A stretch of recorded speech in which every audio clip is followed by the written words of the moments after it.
Hello guys, welcome back. So today we'll see how we can create a component using Angular CLI. So we have already seen inline and code behind component, how we can create it using inline, how we can create a component using inline and code behind method. So the disadvantage of those is we were manually creating the files, TS files or HTML or CSS files. But today we'll see how we can create a component using Angular CLI. So we'll create a new folder called Angular CLI component.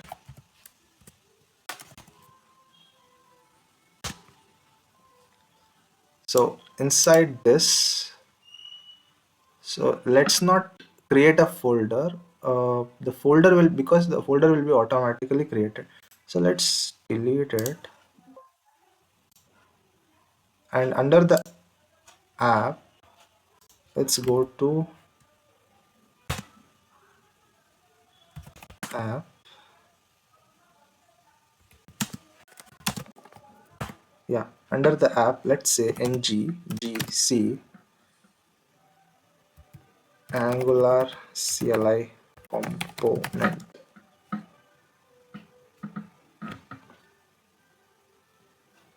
Because we have to create Angular CLI component under app folder, I am running the command under app. So we say Angular generate component Angular CLI component. So when I run it,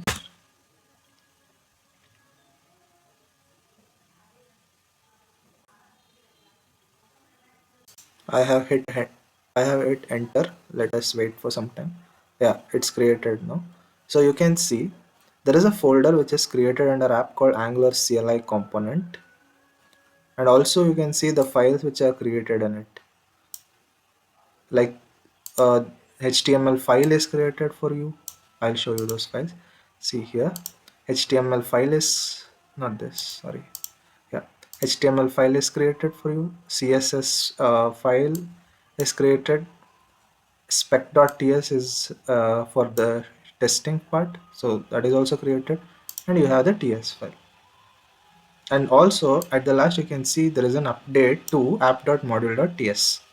Yes, so by default it adds the component under declarations as well, so you don't need to register it. Um so automatically the Angular CLI component will be registered when we run it through the Angular CLI. So it creates this file, also registers the component onto app.module.ts file. So now we'll try to modify this. We'll say subtitle.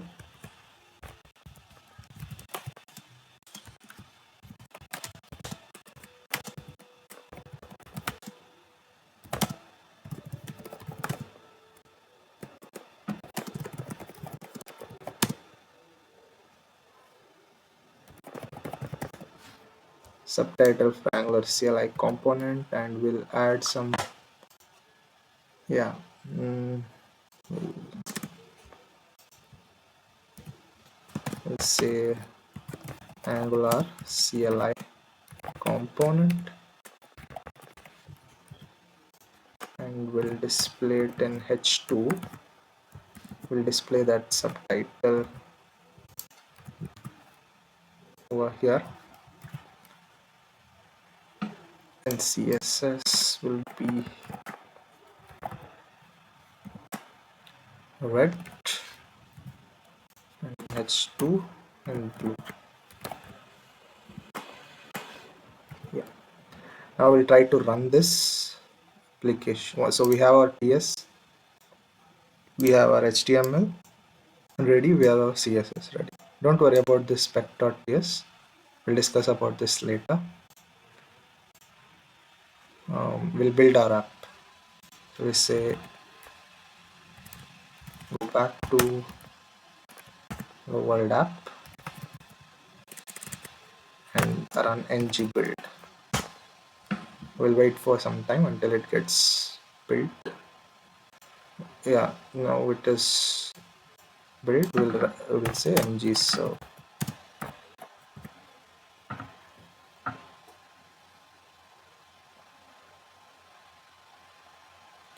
So okay, so we are still in code behind component because the app component HTML still has the code behind component. We'll just go and change it.